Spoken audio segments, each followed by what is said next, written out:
এইগৰাকী ব্যক্তি এতিয়া কৈছে যে এটা সময়ত তেওঁ সোনিয়া গান্ধীক কৈছিল যে হিমন্ত বিশ্ব শৰ্মাক টিকট দিব নালাগে, মানে জমিয়তৰ মতেই কংগ্ৰেছে টিকট দিয়ে নেকি, আৰছাদ মাদানীৰ মতে কংগ্ৰেছ চলে নেকি? এটা ডাঙৰ প্ৰশ্ন। নমস্কাৰ, স্বাগতম নিউজ 18 অসম নৰ্থ ইষ্টৰ। এয়া হৈছে পোনপটীয়া সম্প্ৰচাৰ ষ্টুডিঅ'ত মই প্ৰাঞ্জল। আজি মানৱ ডেকা আৰু বিজেপিৰ একাংশ বিধায়কে এই বিষয়বোৰ সামাজিক মাধ্যমত দিছে আৰু তেওঁলোকে কৈছে কেনেধৰণে আৰছাদ মাদানীয়ে বক্তব্য প্ৰদান কৰিছে, পূৰ্বৰ দিনৰ কথা উল্লেখ কৰিছে। আৰছাদ মাদানীৰ মুখত 1971 চনৰ কথা আহিছে, বাংলাদেশী প্ৰব্ৰজনৰ কথা আহিছে, অসমত কেনেধৰণে একাংশ বিশেষকৈ বহিৰাগতৰ বা তথাকথিত সন্দেহজনক লোকৰ বিৰুদ্ধে কেনেধৰণৰ জাগৰণ সৃষ্টি হৈছে সেই প্ৰসংগও আহিছে আৰু প্ৰসংগক্ৰমে হিমন্ত বিশ্ব শৰ্মাক সমালোচনাও কৰিছে আৰু আন কেতবোৰ কথাও কৈছে আৰু টিকট দিয়া নিদিয়া প্ৰসংগটো আহিছে।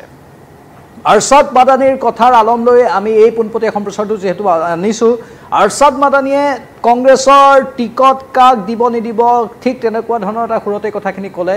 মানে এটা কথা আমি আৰছাদ মাদানীৰ এই মুখৰ বাক্যৰ পৰা অনুমান কৰিব পাৰোঁ যে হয়তো কংগ্ৰেছ দলত জমিয়তৰ নিৰ্দেশ মতেই টিকট দিয়া নিদিয়াৰ এটা প্ৰথা বছৰ বছৰ ধৰি চলি আহিছে। মানে টিকট দিয়াৰ আগতে হয়তো জমিয়তৰ লগত কংগ্ৰেছ দলে আলোচনা কৰি লয়, বিশেষকৈ সোনিয়া গান্ধী এটা সময়ত হয়তো কৰি লৈছিল বা তেনেকুৱা আলোচনা বিলোচনা হয়তো তেওঁলোকৰ মাজত হৈ থাকে যে কাক টিকট দিব পাৰি, কাক টিকট দিব নোৱাৰি। আৰছাদ মাদানী এই কথা আজি নিজে ক'লে যে সোনিয়া গান্ধীক এটা সময়ত হিমন্ত বিশ্ব শৰ্মাক টিকট নিদিবলৈ তেওঁ আহ্বান জনাইছিল। অৱশ্যে সোনিয়া গান্ধীৰ সেই আহ্বানৰ প্ৰতি সঁহাৰি কেনেকুৱা জনালে সেয়া স্পষ্ট হোৱা নাই, কিন্তু আৰছাদ মাদানীয়ে আহ্বান জনোৱাৰ কথাটো সতৰি কৰিলে। আৰু এটা সময়ত যদি তেতিয়াই হিমন্ত বিশ্ব শৰ্মাক যদি বাঢ়িবলৈ বা তেওঁ নিজৰ নেতৃত্ব যদি বঢ়াবলৈ সুযোগ নাপালেহেঁতেন, আজিৰ এই দিন নাহিলেহেঁতেন, ঠিক তেনেধৰণৰ এটা সুৰতেই আৰছাদ মাদানীয়ে কথাবোৰ ক'বলৈ যেন আৰম্ভ কৰিছে।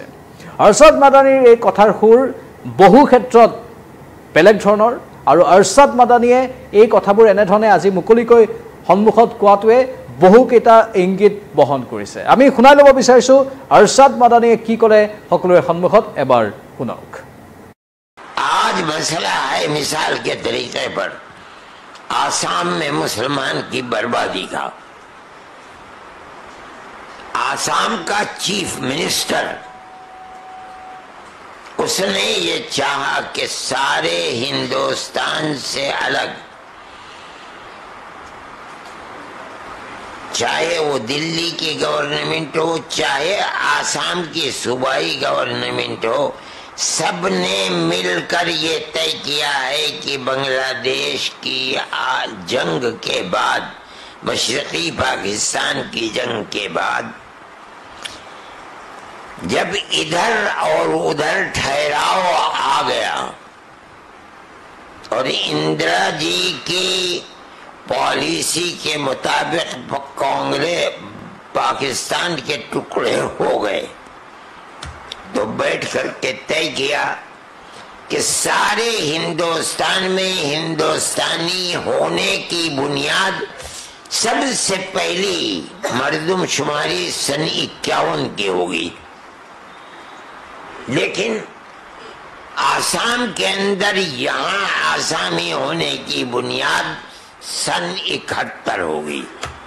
बांग्लादेश बन गया, पाकिस्तान को नुकसान पहुंचा दिया, टुकड़े हो गए पाकिस्तान के। अब चीफ मिनिस्टर तो उस घराने और उस खानदान का फर्ज है कि जिसने रोटियां तोड़ी हैं हमेशा कांग्रेस की, लेकिन ज़हन दिमाग आरएसएस का था।